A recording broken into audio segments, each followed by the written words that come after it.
시장에 보는 눈을 키우는 시간입니다. 오늘은 이병화 신한금융투자 기업분석부 파트장 모셨습니다. 위원님 안녕하십니까? 안녕하십니까? 오랜만에 뵙습니다. 네, 잘 지내셨죠? 네, 작년 연말부터인가요? 2022년도에는 반도체 또한 자동차가 주도주가 될 것이다 라는 말씀을 주셨었는데요. 자, 여기서 기회를 찾아보자는 얘기들이 꽤 많습니다. 그런데 특이한 게 기획 리포트를 하나 쓰셨는데요. 제목이 이게 맞나요? 유레카? 네, 유레카 맞습니다. 네, 뜻밖의 발견과 자동차. 네, 자동차 산업에서 어떤 부분이 우리가 신대륙을 발견한 유레카라고 외치셨을까요? 이 자료를 기획했을 때는 1월 달에 CES가 있었고요. CES에서 자율주행의 그런 상용화 그리고 레벨 수준이 높아졌고 상용화가 좀 이제 빠르게 진행될 수 있다는 그런 아이디어에서 저희가 기획 보고서를 작성을 했었습니다. 지금 이제 2월 달에 앞서 여러 시황들 많이 말씀 주시는데 약간 성장주에 대해서는 다들 좀 불안해 하시잖아요. 근데 어떻게 보면 성장주를 볼 때 저희는 이제 구조적 성장을 많이 찾는데 과거 자율주행을 이야기했을 때는 어떻게 보면 약간 트렌디한 쪽으로 접근을 했었다면 1월 달에 CES를 지나면서는 어떻게 보면 우리 눈에 직관적으로 보일 수 있는 그런 자율주행 쪽 산업 쪽에 이제 태동기에 사람들이 많이 관심을 갖고 계신 것 같아요. 그래서 저희가 이런 보고서를 작성했고 좀 콜을 드리고 있고요. 두 번째는 또 인텔 안에 있는 모비라이라는 회사가 있습니다. 인텔이 2017년도인가 그때 좀 인수를 했던 회사인데 그 회사가 그 카메라 칩, 그러니까 이제 아다스에 들어가는 카메라 칩에 대해서는 글로벌 1위 기업이에요. 그런데 인텔 내부에 있다 보니까 잘 드러나지 않았는데 올해 인텔에서 작년 말에 모빌아이를 상장시키겠다고 발표를 했습니다. 그래서 이제 모빌아이 실적들이 나오기 이제 시장에 알려지기 시작했는데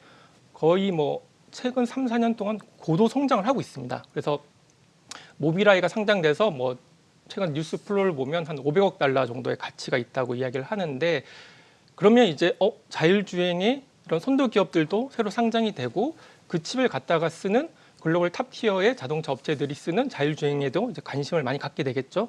그런 면에서 저희가 유레카란 좀 약간 센 자극적인 제목의 보고서를 좀 작성하게 됐었습니다.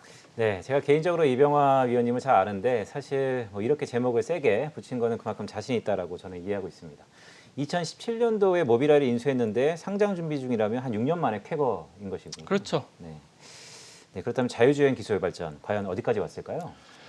자율주행을 제가 아까 서두에도 말씀드렸지만 불과 한 2, 3년 전에 자율주행을 이야기했을 때는 정말 트렌디한 그냥 컨셉이었던 것 같아요. 그래서 제로부터 5까지 자율주행 레벨이 있고 지금은 1단계에서 2단계 수준의 자율주행을 쓰는 그 모듈들이 자동차에 탑재가 돼서 소비자들이 쓰고 있죠. 그런데 어떻게 보면 완전한 자율주행이라는 그 5단계까지 가는 과정에서 레벨 3의 조건부 자율주행이 중요한 변곡점이 되고 그렇게 되면 티핑 포인트가 될 수가 있는데 전체 자율주행을 레벨 3 관점에서 다시 기준을 잡아보면 과거에도 성장주들이 보통 침투율이라 표현을 하는데 보통 침투율 기준으로 전체 MS에서 1% 언더에서 한 3%, 4%, 5% 갈 때 관련 종목들이 가장 주목을 많이 받아요. 그런데 자율주행 3이 어떻게 보면 지금 이제 상용화 단계에 있다고 생각하는데 아무래도 테슬라가 가장 근접해 있다는 평가를 많이 받거든요.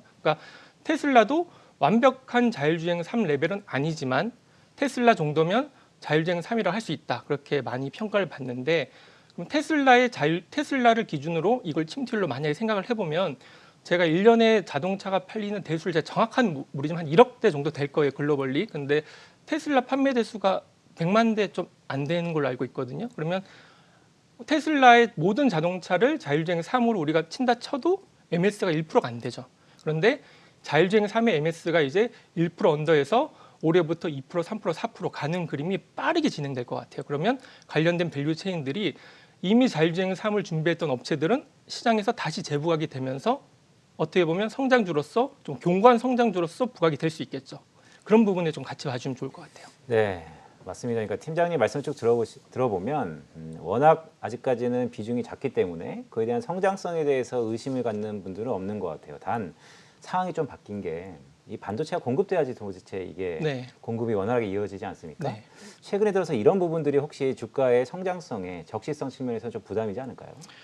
이게 반도체 쇼티지가 제가 반도체 섹터는 아니지만 반도체 쇼티지는 과정을 보면 이제 고부가가치에 대한 고부가 가치의 그런 빈메모리 반도체는 그렇게 쇼티지가 아닌 걸로 알고 있어요. 왜냐하면 파운드리 업체나 팹리스 업체들도 그걸 생산하면 돈을 많이 버니까. 근데 저부가 가치로 가면 갈수록 그 쇼티지가 좀 더 체감적으로 이어지는 국면인데 지금 말하는 레벨 3에 들어가는 모듈 칩들은 대부분 고부가 가치죠. 아무래도 파운드리도 미리 선정을 해놨고 그래서 뭐 지금 침투율 뭐 1% ms 정도에서 올라가는 데서 이 쇼티지 문제는 별로 없을 것 같아요. 대신에 완성차 기준으로 가면 좀 달라질 수는 있겠죠. 네, 그런 부분은 그런데 자율주행 이런 컨셉보다는 전체 자동차 업황에도 영향을 주는 부분이라서 네, 그런 부분은 뭐 여러 가지로 복합적으로 검토를 해봐야겠죠.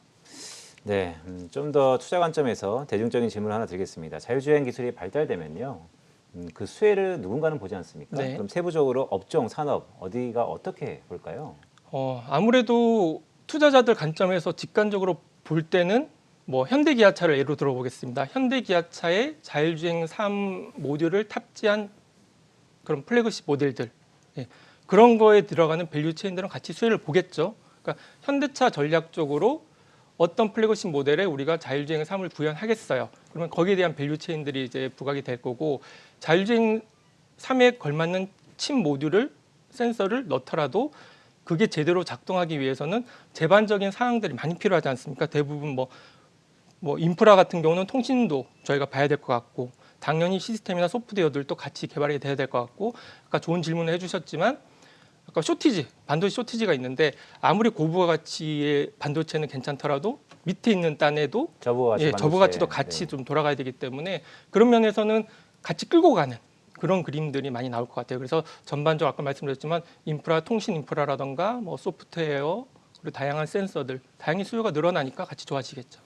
네, 그렇다면 저는 이 질문이 좀 중요해 보입니다. 전장 중에서 과연 팀장님이 보실 때 어떤 부품을 중요하게 보고 계신가요? 왜냐하면 중요하면 그만큼 자금이 몰릴 것이고 또 수익률로 저희가 결과를 받아들일 수 있기 때문입니다. 네, 아무래도 이제 글로벌 주식까지 보게 되면 이야기가 달라질 건데 오늘 이 자리는 이제 국내 주식 중심으로 말씀을 드리니까요. 그래서 고부가치 칩은 솔직히 글로벌 기업들이 헤게모니를 꽉 쥐고 있습니다. 그거는 뭐 해외 주식 소개 코너에서도 많이 아마 언급이 됐을 걸로 알고 있고요. 그러면 국내는 아무래도 저희가 하드웨어 제조업이 강점이잖아요. 그러면 그런 칩을 가지고 와서 모듈을 잘 만들어서 하드웨어 탑재를 하는 그 밸류 체인을 주목하시면 될 것 같고 자율주행 3으로 가면서 가장 두각이 나타나는 게 이제 투자자분들께서 직접 볼 수 있는 부분이 아마 카메라 부분이 될 것 같아요. 그래서 카메라 쪽의 센서라던가 카메라를 제조해서 그런 이제 자동차 업체에 납품하는 기업들은 좀 주목을 하셔도 될 것 같습니다. 네, 결국 센서나 카메라 쪽으로 방향성이 모아지는 것 같은데요. 그러면 종목 얘기 좀 해볼까요? 네. 그런 관련돼서 연장선에서 본다면 어떤 기업, 어떤 종목인가요? 굳이 카메라로 따진다 그러면 저희 그 과거에 그 모바일 쪽에 카메라 납품했던 기업들이 자동차 쪽으로도 많이 업을 전방삼을 좀 넓히고 있는 부분이 좀 가속화되고 있습니다. 대표적인 기업이 세코닉스라는 기업이 있고요. 그리고 뭐 MC넥스나 그런 기업들도 있어요. 근데 저희는 세코닉스라는 기업을 좀 좋게 보고 있는데 그 이유가 이 회사는 매출의 거의 이미 한 40%에서 50%가 이미 전장 쪽에서 나오고 있습니다. 그리고 자동차 쪽에 들어가는 카메라가 아무래도 비싸겠죠, 단가가. 그런데 자율주행 3으로 가면서 테슬라 기준으로 보게 되면 테슬라 하나에도 보통 카메라가 저희가 보면 9개에서 10개 정도가 들어가더라고요. 그런데 현대기아차도 마찬가지고 자율주행을 3을 이제 상용한다는 기업들 입장에서는 카메라를 많이 설치를 하겠죠. 그러면 자연스럽게 이미 전장 카메라 쪽에 레퍼런스가 좋은 기업들이 수혜가 될 수뿐이 없는 그런 그림으로 좀 갈 겁니다. 네, 카메라 얘기를 주셨으니까요. 이건 여담이지만 자동차가 있으면 보통 뭐 7, 8개 정도의 카메라가 들어가지 않습니까? 네. 전면, 후면, 측면 가격이 좀 다른가요? 가격은 좀 다를 수가 있는데 평균 단가는 한 3만 원 선으로 지금 시장에서는 파악하고 있습니다. 꽤 괜찮은 가격이죠. 알겠습니다. 그럼 관련해서 유망 기업을 꼽자면 기업은 어느 것을 꼽을 수 있을까요? 기업은 저희가 뭐 아까 하드웨어 쪽은 저희가 세코닉스를 말씀드렸고요. 그리고 유망 기업은 저희는 현대 오토에버를 말씀을 드립니다. 현대 오토에버요. 네, 현대차 그룹의 계열사고 왜 현대 오토에버를 말씀드리냐면 자율주행 2까지는 쉽게 말씀드리면 저사양의 컴퓨터가 ECU라 그러는데 한 50에서 70대 정도 들어가 있다 보면 돼요. 그래서 창문을 내릴 때도 컴퓨터 한 대가 작동하는 거고 내비게이션을 킬 때도 컴퓨터 한 대가 작동을 하는 겁니다. 그런 것들이 거의 70대 정도 있다고 생각하시면 되는데 자율주행 3연으로 가게 되면 어떤 큰 변화가 있냐면 이게 DCU, 중앙 제어형으로 가서 그런 70대에서 100대 정도 되는 컴퓨터가 보통 5대에서 6, 7대로 확 줄어들어요. 고사양 컴퓨터로 바뀌는 거죠. 그런 작업을 하는 업체를 꼽으면 좋을 것 같은데 현대오토웨버가 그런 역할을 맡아서 지금 할 것 같습니다. 그래서 그렇게 되면 좋은 게 뭐냐면 테슬라도 마찬가지인데 자율주행 3부터는 소비자들이 예전에는 차를 사서 그냥 강간삼각대고 끝까지 모는 거였는데 이제 자율주행 3 모듈부터는 구독 서비스 같은 걸 해야 돼요. 왜냐하면 소프트웨어도 계속 업그레이드를 해야 되고 HD 맵도 계속 업그레이드를 해야 되는데 그게 공짜가 아닌 거죠. 그래서 DCU가 되면 그런 변화가 있고 거기서 수혜 보는 기업들은 국내 기업들 잘 찾아보시면 좋은 좀 괜찮지 않을까 생각하고 있습니다. 네, 마지막 질문을 좀 드리겠습니다. 사실 저희가 학창 시절에 공부 잘하는 1등 학생을 친하게 지낸 이유는 공부 잘하는 학생한테 배울 게 있기 때문입니다. 테슬라를 말씀 주셔서 그러는데요. 최근에 일론이 이런 얘기했죠. 2035년에 인간이 운전을 하면 그건 불법일 것이다. 즉 향후 테슬라의 공격적인 행보가 우리에게는 바로미터가 될 것으로 보는데 어떠세요? 테슬라는 어떤 길을 가려고 이렇게 준비를 하고 있는 걸까요?